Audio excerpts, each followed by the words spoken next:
Hello students, and welcome to the CompTIA Tech Plus exam course brought to you by Third Level Technology. I'm your instructor, Jim Herbie. In this episode, we're going to continue in Module 6 in the exam objectives by discussing Section 6.3, Password Best Practices. Let's begin. We will start our discussion with password length. Your password length refers to how many individual characters are in your password. The longer your password, the more secure it is. Many attackers will use brute force or dictionary attacks to try to guess our passwords. Dictionary attacks will try to guess commonly used words, and brute force attacks will try all different types of character combinations. And each character that is added into your password will exponentially expand the amount of passwords that you could have and make it more difficult for attackers. Your industry length of a password now is 12 characters, and most of your authentication systems will require a password of at least 12 to 16 characters long. Related to password length is complexity. Complexity is ensuring we have a proper mix of different character types to make it hard for attackers to verify our passwords. A fully complex password will have 4 different character types: an uppercase letter, lowercase letter, number, and special character.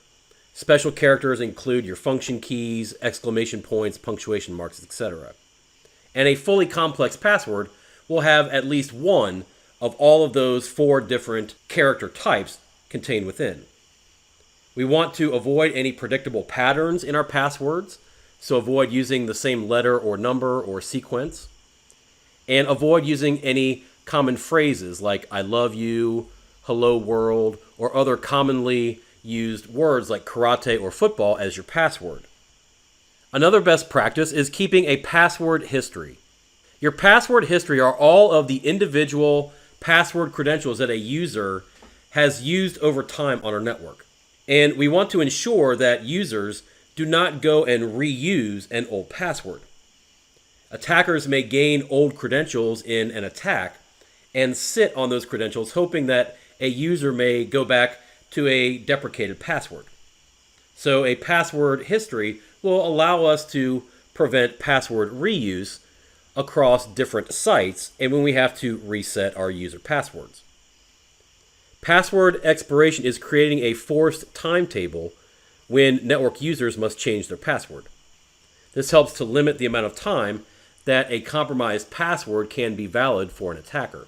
Password expiration lengths are typically over a single month, around 30 days, up to a 6-month period. And then the user, when they create their new password, will be prevented from our password reuse history from reusing one. Next, we're going to discuss password managers. A password manager is a way that we can securely store all of the passwords we use for our multiple accounts. A password manager can also generate new complex passwords automatically if we are creating new accounts across different sites. A password manager is encrypted.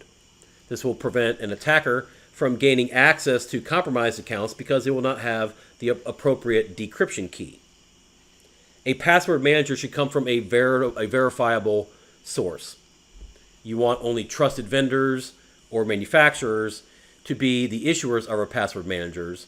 Avoid anything that occurs in a public repository or any unsolicited links through an email or a text message. Another best practice related to passwords is maintaining privacy.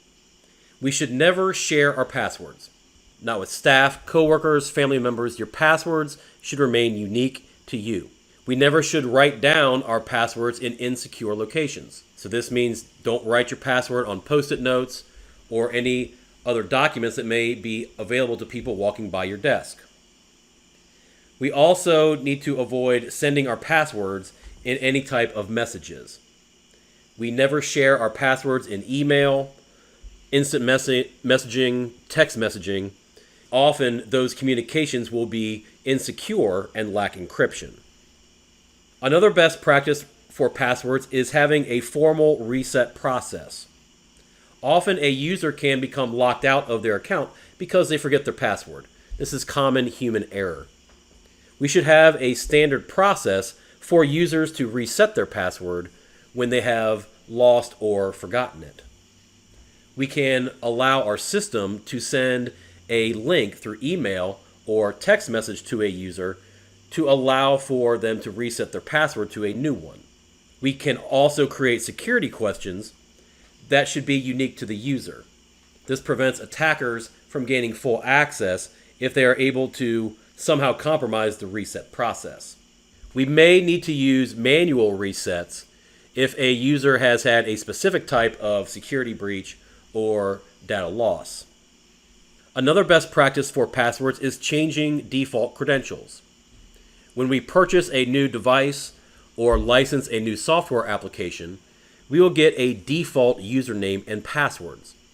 These are the credentials we use for the first time to authenticate to either the hardware device or to activate a software license.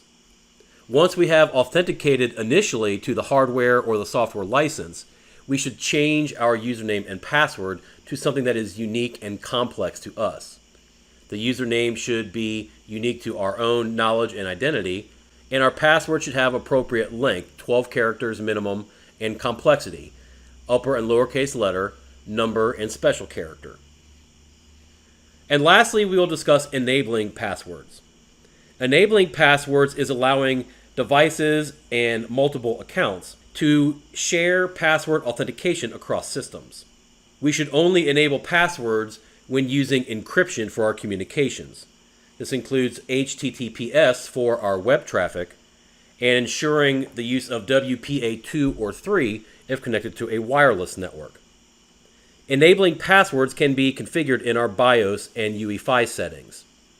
We can identify which systems and applications that a password authentication can be verified across to prevent the need for the user to authenticate multiple times and to still prevent unauthorized access. That will conclude our discussion of Section 6.3 Password Best Practices. In our next episode, we'll move on to Section 6.4 in the objectives and discuss encryption use cases. We thank you again for following along in the episodes and the course, and wish you best of luck in your studies. Enjoy the rest of your day.